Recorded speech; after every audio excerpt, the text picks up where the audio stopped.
What is up, everybody? Coach Juma here, and today we're going to be breaking down how to get and stay lean this summer in the simplest way possible, because summer's a time for having fun. You don't want to be attending summer events, being miserable, not liking the way you look, not feeling confident, and feeling, on top of that, restricted on the food choices you're going to be making, or having guilt for food choices you've already made. So we're going to be walking you through the process that I'm going to be taking to enjoy my summer, as well as the process I'm going to be working with my clients to take as well. This includes exercise protocol, nutrition protocol, and handling weekends and events specifically, because this is when most events happen. And if you're like most people who procrastinate getting in shape for summer up until this point, stay tuned to the end of the video. There's gonna be a great opportunity for you to expedite getting in shape in time for summer, or at least halfway through the summer, so you can still love the way you look by the end of summer. But before we get into the meat and potatoes of this video, make sure to subscribe to the channel and hit the notification bell, because we're going to be dropping all kinds of great content for you throughout the summer to help you maintain or continue making progress with your weight loss and with your nutrition. So I'll wait a second.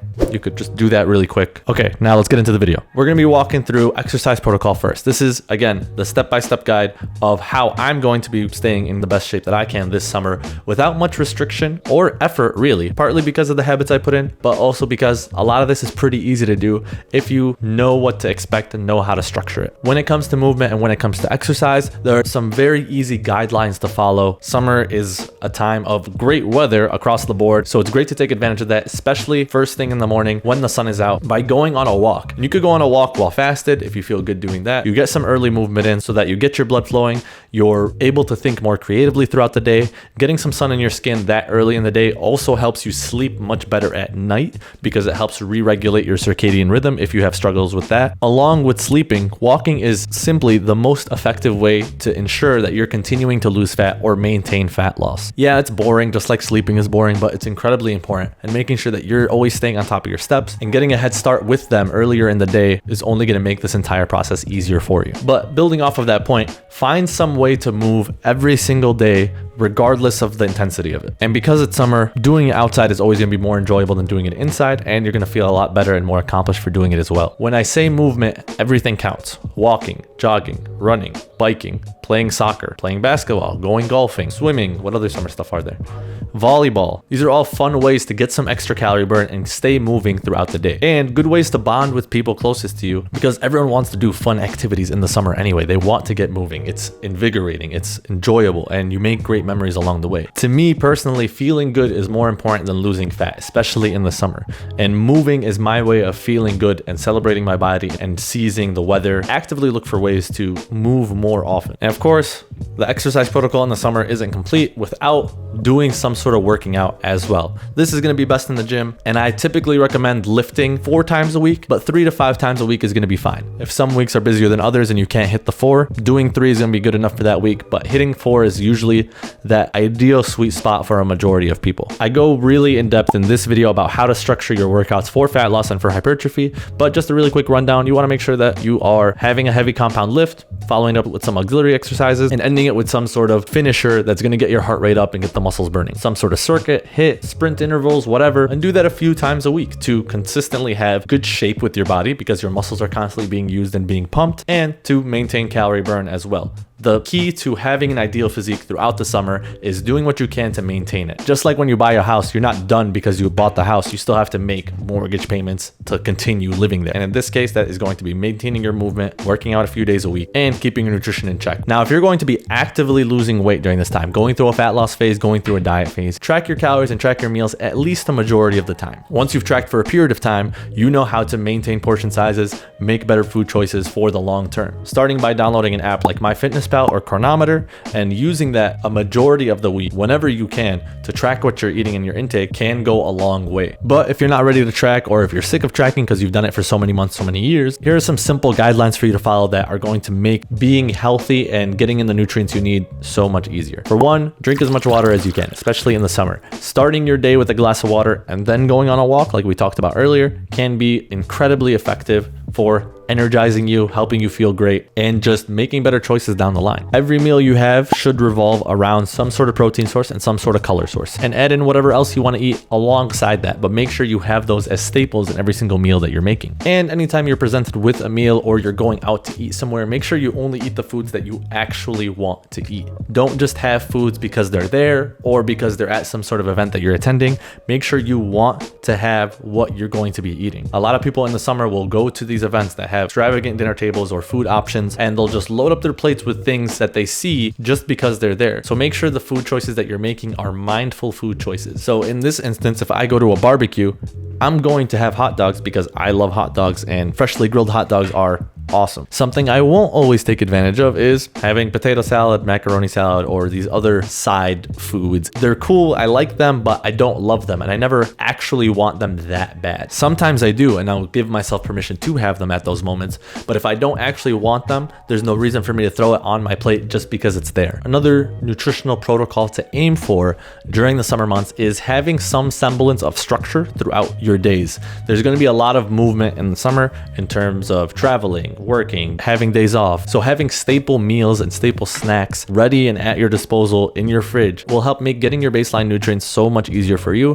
And again, maintaining progress or continuing to make progress that much easier as well. There are 3 things that I really always turn to during the summer personally to help ensure this. One is a greens drink. I'll always have my greens drink first thing in the morning before my morning walk. I'll usually mix that in with 12 ounces of water so that I'm being hydrated, getting boosted with a bunch of different micronutrients that are going to help energize me and help me feel good, and I get some movement in at the same time. So that's always a staple for me. Another one is just having protein shakes ready, having protein powder ready, having Fairlife protein shake that you can buy in bulk from any store really at my disposal, so I have a quick boost of protein at any point in the day to help keep me full and give me my protein needs. And lastly, Greek yogurt with some fruit.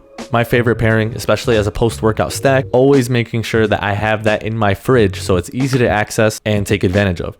And all these things that I just mentioned are really easy to pack for travel or to get once I travel somewhere. So find that thing that works for you and look to incorporate them into your day. Keep it in your routine so that no matter what, you have guaranteed access to these nutrients for your daily nutrition. So those are general guidelines for you to follow on a daily basis. Again, there's some semblance of structure, so you have a solid foundation every single day to get some movement in, get your nutrients in without it being a hassle, right? If they're easy to access, it's easy for you to move, it's easy to fit into your routine, it's going to be easy for you to continue to do.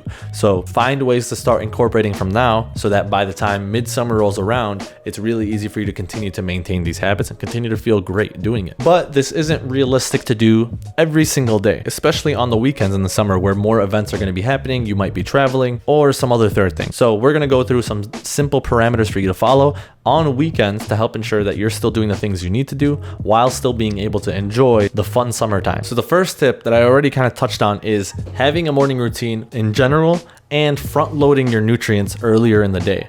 When you start your day with making good decisions, it's going to domino effect into making better decisions the rest of the day. But not only that, if you end up not making as good decisions the rest of the day, which is bound to happen from time to time, you already did the work early on to get the baseline nutrients you need to be successful with this going forward. So starting your day with, like as I mentioned, some movement, some key nutrients like a protein shake, like an egg scramble or an omelet in the morning, high protein pick me up with some sort of fruit and vegetable is a great way to put yourself in a healthy mindset early on to continue making healthy decisions later in the day. And if you want some ideas for some really easy, high protein, low calorie breakfasts, download the Stupid Simple Cookbook. It's going to be in the description. It's free. There's 30 plus different recipes that you can get out of it. Everything in that book is ready in 10 minutes or less. So you're always ready to go no matter the circumstance. Another tip for the summer weekends is always make sure to plan ahead and know what to expect. You can't expect every single thing that's going to be happening, but you know when the big events are going to be happening. You know that you're going to be attending a barbecue that has a lot of food, or attending a wedding that has, again, a lot of desserts, a lot of food,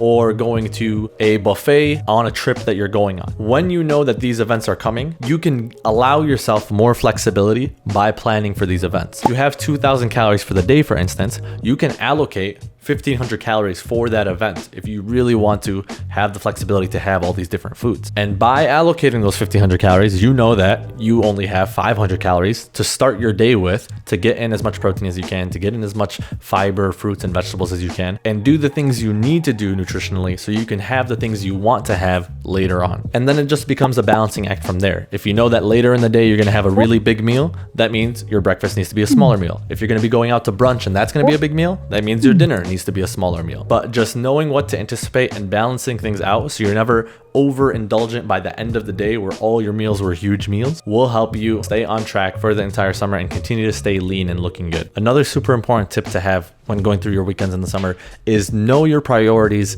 for each event before you get to it. For some events, you want to fully enjoy the moment and just have a great experience with your friends that you're going to make great memories with. In those times, I highly encourage not tracking your food, but just still being mindful of what you're eating. That way, you're fulfilling the main priority of enjoying that time with your friends and still being mindful of the secondary priority of eating well and serving your body. Whereas in other moments, i.e. at home, when you're not doing anything fun or memorable like working, you can prioritize eating foods that are going to be helpful to your goal, being in a calorie deficit, having high nutrient density foods. But just recognize what that main priority is and put your energy toward that main priority at that moment. And be fluid in this approach. Again, a little bit of forethought before heading into any moment, before any decision that you're going to be making can go a long way over the days and weeks of summer. And lastly, don't focus on perfection. Focus on good enough whenever possible. Perfection day in and day out with every single decision that you're going to be making is unrealistic expectation, especially in the summer months where the idea is having as much fun as possible. There's going to be variables that are outside of your control, whether it's the food choices you're doing, the drink choices that you have, or the amount of activity that you're able to do. Some events are going to have limited options that aren't going to be your ideal. So being good enough in those circumstances will always be enough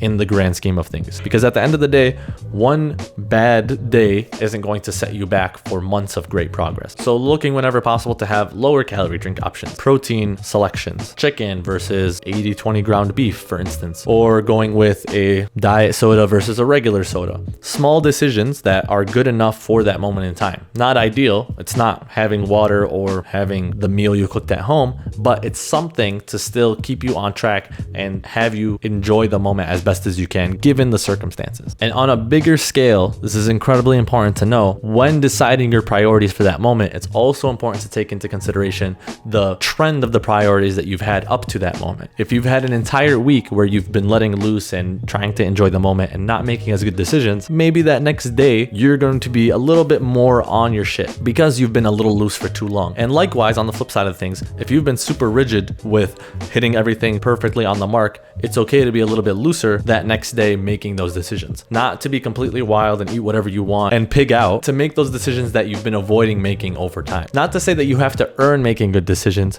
but just knowing that you need to balance things out to both enjoy yourself and enjoy having a healthier body that you like living in for the rest of the summer. Now, all this advice I just mentioned really applies to people that are already in pretty good shape and have had and developed really good habits up to this point. These are good guidelines to follow some days for people that have a lot of weight to lose, but for those same people, you're going to want to spend some time buckling down and really zeroing in on fat loss and prioritizing it for a short period of time. Because when you're able to do that, you free yourself up for a longer period of time to be able to have this flexibility and make the decisions you want to make for the rest of your life. But you have to earn that first. Dial in and focus heavily on fat loss and make that a priority first before you get to that point. And that's where working with a coach to hold you accountable and give you a battle-tested and proven plan, like me, that's what I do, will help expedite this process so that you can have more time enjoying your summer and less time loathing the way you look and the decisions you're making. If that sounds like you and this type of summer of open flexibility sounds like something you want to experience and you want to get to that point, apply using the link in the description to schedule a free strategy call with me so we could talk through what that plan looks like for you. And if it sounds like a good fit, we can get rolling, working with each other one-on-one and get you to that point where you can enjoy summer as freely as possible again. So I hope you found this video helpful. If you know someone that wants to enjoy their summer, feel free to share this with them so that you guys can both enjoy your summer as much as you can. And until next time, stay stupid.